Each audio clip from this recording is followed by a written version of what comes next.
Magandang araw kaibigan! Tuloy po kayo sa Felicidad's Channel. Sa mga kwento ng buhay at pag-ibig na hinalukay sa natatagong baul ni Felicidad. Pero bago po tayo magpatuloy, huwag niyo pong kalilimutan na i-like ang video, i-subscribe ang channel, at i-click ang notification bell para lagi kayong updated sa mga parating pa na upload.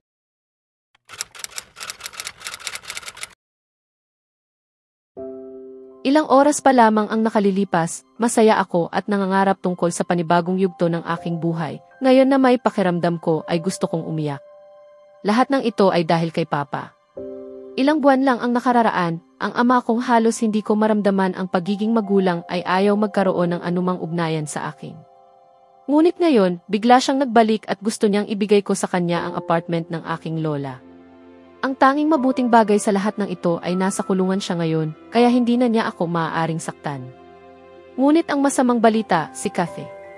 Kilala ko si Kathy at alam kong hindi siya basta susuko. Sigurado akong gagawa siya ng paraan upang guluhin na naman ang buhay ko. Buntong hininga. Sana maaari kong burahin ang alaala ng ilang tao sa buhay ko, pero alam kong imposibleng mangyari iyon. Umiling ako sa aking iniisip at nagpa siyang matulog muna sandali dahil sumasakit ang aking ulo. Makalipas ang ilang oras, nagising ako nang maramdaman kong may marahang humahaplos sa aking pisngi. Napangiti ako, alam kong kilala ko ang taong iyon. Dahan-dahan kong iminulat ang aking mga mata at nakita kong si Dante ay nakaupo sa tabi ko, marahang hinahaplos ang aking pisngi. "Hi," mahina kong sabi at namula ako nang bigla niyang halikan ang aking noo. "Kamusta ang pakiramdam mo ngayon?" tanong niya habang hinahawakan ang aking kamay at tinutulungang maupo. "Mas mabuti na," ngiti kong tugon bago ko siya halikan sa pisngi. Umiti siya pabalik at marahang hinaplos ang aking buhok. Ang ngiti niya. Tinitigan ko siya ng may pagmamahal at naalala ko kung paano niya ako ipinagtanggol laban kay Papa. Ganoon siya palagi, laging handang protektahan ako. Si Dante ang pinakamagandang nangyari sa buhay ko. Habang buhay akong magiging nagpapasalamat na dumating siya sa akin. Naalala ko pa nang una ko siyang makita sa altar, nabighani ako sa kanyang anyo. Parang isa siyang obra ng langit. Walang duda, siya ang pinakamakisig na lalaki sa mundo. At ang pinakamaganda sa lahat, akin siya. Tanging akin. Pati ang pamilya niya, pawang mababait. Simula nang tumira ako rito, ni minsan ay hindi nila ako pinaramdam na hindi ako kabilang. Tinanggap nila ako ng buong puso. Matapos pumanaw si Lola, inakala kong hindi ko na mararanasan ang magkaroon ng pamilya. Pero dahil kay Dante, nagkaroon akong muli ng tahanan. Minamahal nila ako at inaalagaan na parang si Lola rin. Ngayon, masasabi kong may pinakamagandang asawa at pamilya ako sa buong mundo. At ipinapangako ko sa sarili ko, hindi ko sila kailanman babaliwalain. Crystal! Crystal! Sabay pagpitik ni Dante sa aking harapan. Napatigil ako sa pag-iisip at tiningnan siya. "Saan ka ba lumilipad ang isipan mo?" "Ilang beses na kitang tinawag," sabi niya, kaya umiling ako. "Wala naman." "Pasensya na," mahinahon kong tugon. "Iniisip mo ba ang nangyari kanina?" tanong niya at agad akong umiling. "Hindi, iba ang iniisip ko," sagot kong nakangiti. Tumango siya. "Okay, gutom ka na ba?"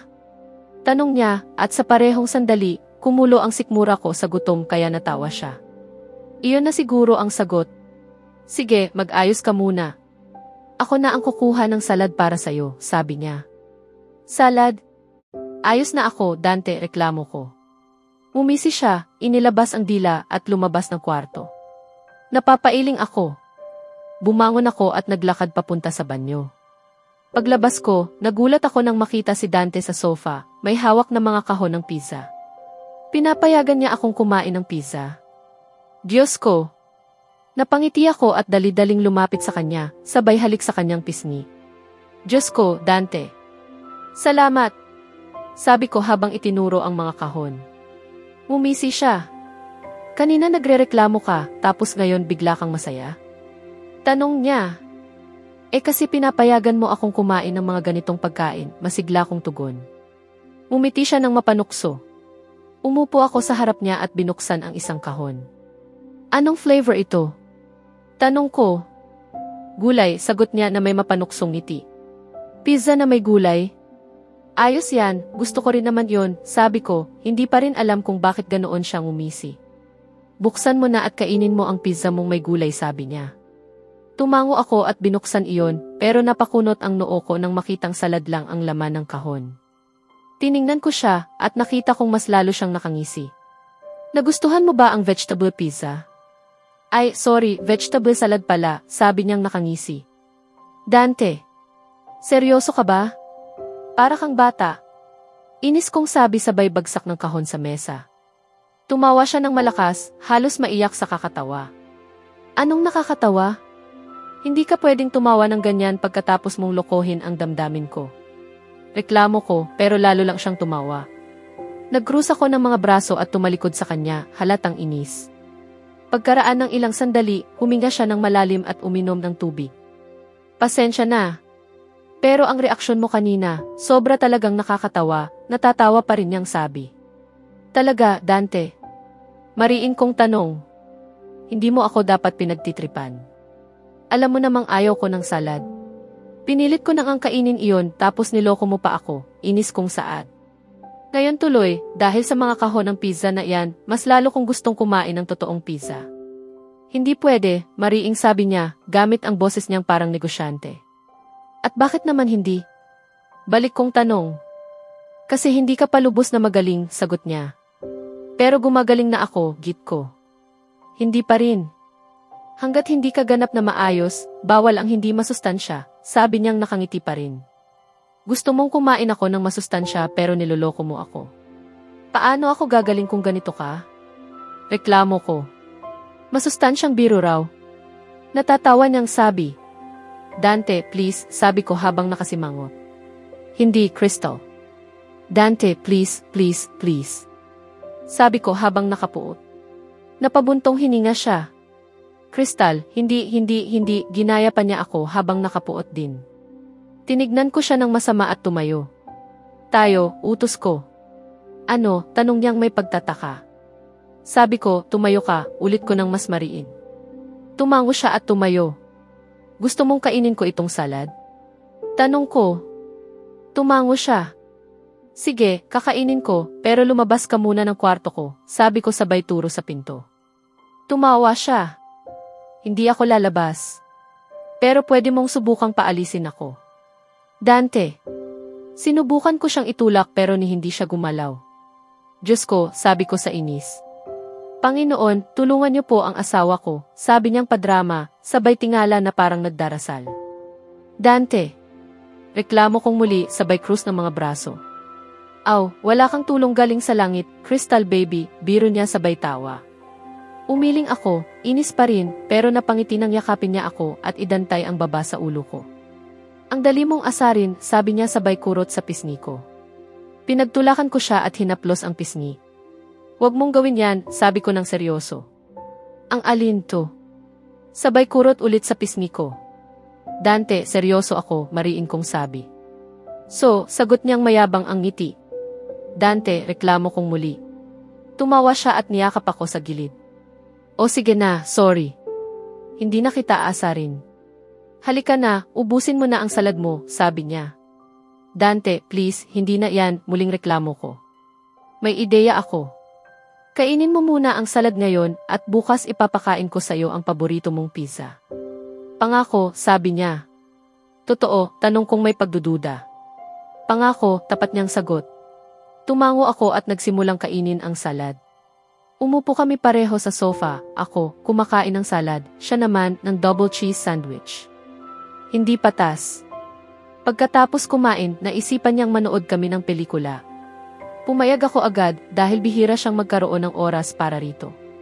Pinili naming panoorin ang Pray for the Devil, pareho kasi naming gusto ang mga horror films kaysa sa romantic o action. Halika rito, sabi niyang hinila ako palapit habang nanonood. Natatakot ba ang mahal kong asawa? Biro ko. Bigla niyang pinisil ang bewang ko, dahilan para mapatawa ako ng mahina. Dante, bulong kong maihalong tawa at mumiti siya habang muling nakatutok sa palabas. Umiti ako at hinalikan siya sa pisngi bago sumandal sa balikat niya. Pagkatapos ng pelikula, oras na para maghapunan. Bumaba kami at bago kami lumabas ng kwarto, tinakpan ko muna ng make-up ang marka ng kamay sa pisngi ko. Napansin kong tila muling nagalit si Dante, pero naamo ko siya nang sabihing ayos lang ako.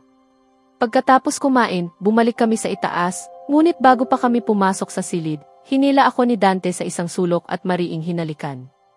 Pagkatapos ng halik, tinitigan niya ako ng mailabis na pagmamahal, hinaplos ang aking mukha gamit ang likod ng kanyang palad. Ang ganda mo, bulong niya na parang nananaginip. Minsan, hindi ko maintindihan kung paano ako sinuwerte na magkaroon ng katulad mo, dagdag niya ng tapat. Dapat ako ang magsabi niyan, sagot kong nakangiti. Sa totoo lang, ako ang mas maswerteng magkaroon sa kanya. Mayaman, magalang at mapagkumbaba siya. Maaaring makakuha siya ng sinumang babae, ngunit ako ang pinili niya at higit sa lahat, mahal niya ako. Ako mismo. Hoy, sabay pitik niya sa harap ko.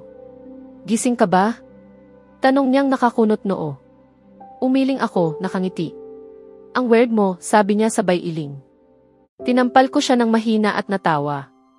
Sige na, prinsesa, matulog ka na, sabi niyang mailambing. Halika, dagdag pa niya habang hinahawakan ang kamay ko at hinila ako papunta sa kwarto ko. Pagdating namin sa tapat ng pintuan, binitiwan niya ang kamay ko at niyakap ako sandali. Magandang gabi, Crystal, bulong niyang malambing bago ako halikan sa labi. Magandang gabi, Dante, tugon ko habang namumula. Umiti siya at naglakad palayo. Umiti ako ng buong kasiyahan bago ko isinara ang pinto. Ngayon, nagsimula ang araw ko kay Dante at nagtapos din kay Dante. Totoo, sinubukan ni Papa at ni Kathy sirain ang araw ko, ngunit sa huli, maayos ang lahat at masaya ako. Lahat ng iyon ay dahil sa kanya. Dati akala ko ako ang pinakamalungkot na babae sa mundo. Pero ngayon, alam kong ako pala ang pinakamaswerteng babae. Sa isip kong iyon, napangiti ako at nakatulog, ang puso ko'y puno ng pasasalamat at mga alaala ni Dante. Ginoong Razon, dito po. Ginoong Razon, kumusta po ang pakiramdam ninyo? 5 taon na po kayo sa industriya ng negosyo ngayon. Ano po ang mga plano ninyo para sa hinaharap? Balak niyo po bang makipagsosyo sa mga Ayala? Hindi ba darating ang inyong asawa ngayon upang suportahan kayo sa inyong malaking araw? Bakit po hanggang ngayon ay tila nagtatago pa rin ang inyong asawa? May sakit po ba siya? Bakit mag-isa lang po kayo ngayon? Hindi ko pinansin ang mga tanong nila at dumiretso ako sa loob ng bulwagan, kasunod ang aking mga bodyguard. Ngayon nga ang araw na ginugunita ko ang aking 5 taon sa industriya ng negosyo. 5 taon na ang nakalipas mula nang sinimulan ko ang lahat mula sa wala at ngayon, ako na ang pangunahing tagapagpaganap. Hindi ko maikakailang pinaghirapan ko ito. Nagtrabaho ako araw at gabi upang marating ang posisyong ito. Habang ang iba ay nagsasaya sa Pasko, Bagong Taon, at iba pang pista opisyal, ako naman ay patuloy na nagsusumikap. At ngayon, lahat ng pagod at sakripisyo ko ay nagbunga. Tunay kong tinatamasa ang tagumpay. Sa kasalukuyan, halos lahat ng kilalang pangunahing tagapagpaganap ay nais makipagsosyo sa akin. Ang mga taong dati kong hinahangaan ay siya ngayong humahanga sa akin. Hinihiling nilang makausap ako kahit ilang minuto lamang. Hindi ko gustong magmukhang mayabang, ngunit masasabi kong ako ang isa sa pinakamatagumpay na pangunahing tagapagpaganap dito sa Quezon City at labis kong ipinagmamalaki iyon. Umiti ako ng bahagya at naglakad papasok sa bulwagan kung saan naroroon ang aking mga kaibigan, mga kasosyo sa negosyo, mga miyembro ng board, mga empleyado, mga kilalang negosyante kasama ang kanilang mga asawa at kasintahan, pati na rin ang mga mamamahayag at editor. Naroon din ang aking pamilya, maliban sa aking asawa. Nang makita nila ako, sabay-sabay silang lumingon at bahagyang yumuko bilang pagbati. Tumango ako bilang tugon at dumiretso sa direksyon ng aking mga magulang, hindi pinapansin ang mga bumabati. Binabati kita, anak. Ipinagmamalaki kita, wika ni Papa. Nagpasalamat ako at niyakap naman si Mama. Ang anak ko, ganap ng lalaki, sabi ni Mama sabay kurot sa pisngi ko. Agad akong umurong at tiningnan siya na parang nabigla. Mama, maging magalang po kayo. Maraming nakatingin, sabi ko at siya naman ay napairap. Ang kulit mo talaga, sabat ni Sarah mula sa gilid. Nilapitan ko siya ng tingin, ngunit mumiti lang siya. Salamat. Ang gwapo mo ngayon, sabi ni Sarah. Tumango lang ako bilang tugon. Ang anak ko, laging gwapo, dagdag pa ni Mama na may halong pagmamataas. Umiling ako at napangiti.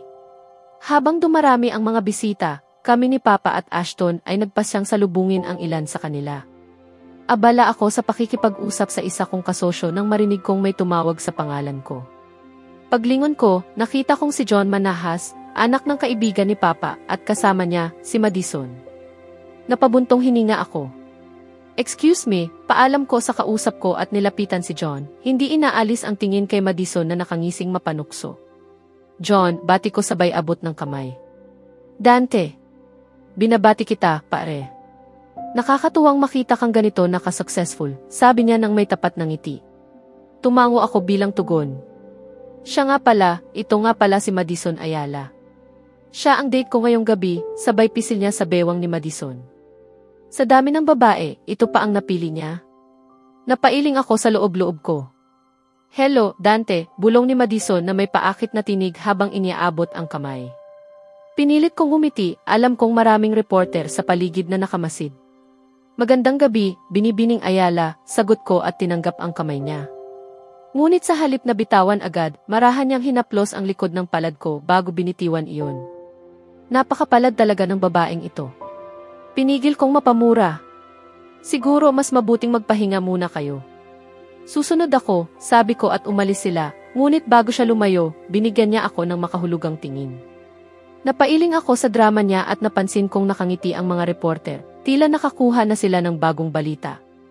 Lumapit ako kina Mama at Papa na parehong nakatingin kay Madison. Dante, anong ginagawa ng babaeng iyon dito? Tanong ni Mama na may pilit na ngiti, ngunit halata ang inis sa mga mata. Kasama siya ni John ngayong gabi, sagot ko na may bahagyang pilit na ngiti. Hindi ako makapaniwala, sabi ni Mama habang patuloy pa rin ang ngiti. Sana huwag siyang gumawa ng gulo, sabi ni Papa at tumango ako. At kung gagawa man siya ng kalokohan, hindi ko siya palalampasin, dagdag ni Mama na may malamig na ngiti. Tama, kailangan nating maging maingat ngayong gabi, ani Papa. Tumango kami at sabay-sabay na tumingin kay Madison na siya ring nakatingin sa amin. Nang makalapit siya, agad akong hinila ni Mama. Sumayaw tayo, Dante, wika niya at bago pa ako makatanggi, hinawakan niya ang kamay ko at dinala ako sa dance floor kung saan masiglang nagsasayawan ang mga bisita. Seryoso, Mama? Tanong ko habang napapahagikik. Anak, ito ang malaking araw mo. Akala mo ba hahayaan kong sirain iyon ng babaeng iyon, tugon niya. Napatawa ako at nagsimula kaming sumayaw. Tawagan mo si Crystal. Nasaan na siya? Tanong ni Mama ng mahina. Natawagan ko na po. Papunta na siya. Pero sa totoo lang, Mama, sa tingin niyo ba dapat pa siyang pumunta rito? Lalo na at nandito si Madison, tanong ko habang iniikot siya. Huling beses na nagkasama si Crystal at Madison, muntik nang mapahamak si Crystal. Hindi ko na muling hahayaan iyon. Anak, huwag kang mag-alala. Narito tayo. Poprotektahan natin si Crystal. At kung muling gagawa ng masama si Madison, ako mismo ang haharap sa kanya, wika ni Mama na may ngiti. Napangiti ako. Mama, matagal ko nang gustong itanong ito. Bakit mo ganun kamahal si Crystal? Mula pa lang noong una, nagustuhan mo na siya. Ngumiti siya. Gusto mong malaman kung bakit. Dahil may anghel siyang aura. Sa tuwing tinitingnan ko siya, parang nakikita ko ang isang dalisay na kaluluwa. Mula pa lang noong una, alam kong mabuti siyang tao. Noong una ko kayong makita sa altar, alam kong kayong dalawa ay itinadhana. Kaya nga kahit sinabi ng Papa mo noon na baka maghiwalay kayo balang araw, alam kong hindi mangyayari iyon. At higit sa lahat, patuloy ni Mama na may tawa, inalis niya ang ulo mo sa pang-aakit at boses ni Madison. Napatawa kami pareho. Mama, yung puot niyo sa boses ni Madison. Anak, aminin mo, masakit talaga sa tenga. Sa tuwing nagsasalita siya, parang may kumakalabit sa pandinig ko. Biro ni Mama na nagpatawa sa akin.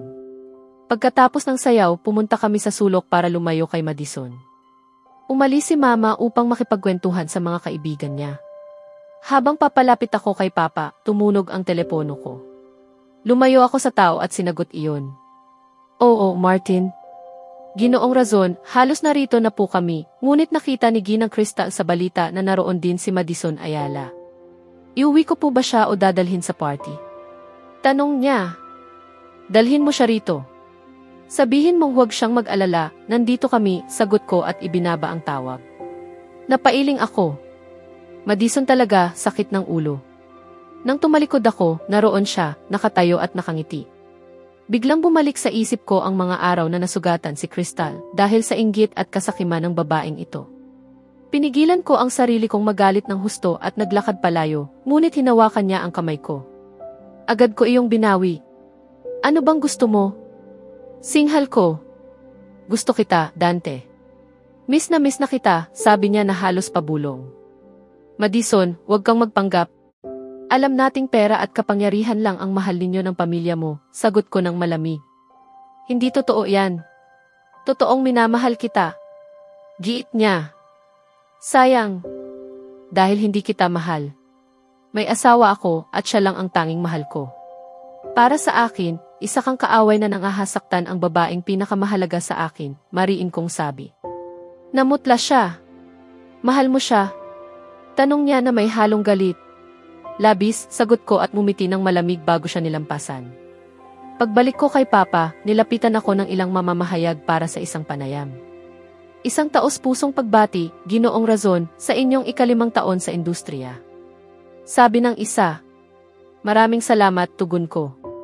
Ano po ang pakiramdam ninyo sa tagumpay na ito? Tanong pa ng isa. Siguro ganoon din sa nararamdaman ng sinumang taong pinaghirapan ang kanyang tagumpay, kasiyahan at pasasalamat, sagot ko na may ngiti. Kanino ninyo ibinibigay ang kredito ng tagumpay na ito? Sa lahat na naniwala sa akin, ang aking ama, kapatid, mga kasosyo at mga kliyente. Sila ang naging inspirasyon ko. Ngumiti sila. Kung magbibigay po kayo ng payo sa mga bagong negosyante, ano iyon? Maniwala kayo sa sarili nyo at huwag kayong lilihi sa layunin ninyo, sagot ko. Matapos ang ilang tanong, dumating ang isa na agad kong inaasahan. Ginoong Razon, ngayong espesyal na araw, hindi ba't magandang pagkakataon ito upang ipakilala sa amin ang inyong asawa? Lahat ay sabik nang malaman kung sino siya. Napabuntong hininga ako. Magkaroon lang kayo ng kaunting pasensya, sagot ko na may mahinahong ngiti. Ngayon, paumanhin muna. Habang papalayo, nakita kong papalapit si Crystal sa entrada, at para akong huminto sa paghinga. Nakasuot siya ng asul na gown na tila likha para sa kanya. Ang buhok niya ay nakaayos sa isang maayos na French bun, suot ang mga diamante kong ibinigay kagabi. Ang ganda niya, simple ngunit kahali-halina. Nang magtama ang mga mata namin, namula siya at bahagyang ngumiti. Hindi ko mapigilang matawa sa kanyang kaamuan. Nilapitan ko siya, at nang magkalapit kami, 1 minuto ko lang siyang tinitigan, tunay siyang perpekto. Ang ganda mo, mahal, bulong ko. Sigurado ka? Tanong niya ng mahina. 110% sigurado, sagot ko sabay abot ng kamay. Tinanggap niya iyon at sabay kaming lumakad papunta sa entablado. Narinig ko ang mga bulungan ng mga tao. Sino siya? Asawa niya kaya? Tiyak galing din sa mayamang pamilya. Ang ganda niya. Ngunit hindi ko pinansin ang mga iyon. Nang makarating kami sa entablado, kinuha ko ang mikropono. Ang mga ilaw ay nakatutok sa amin. Nakita kong kinakabahan si Crystal. Lumapit ako at hinaplos ang kanyang pisngi, sa kamarahang hinalikan.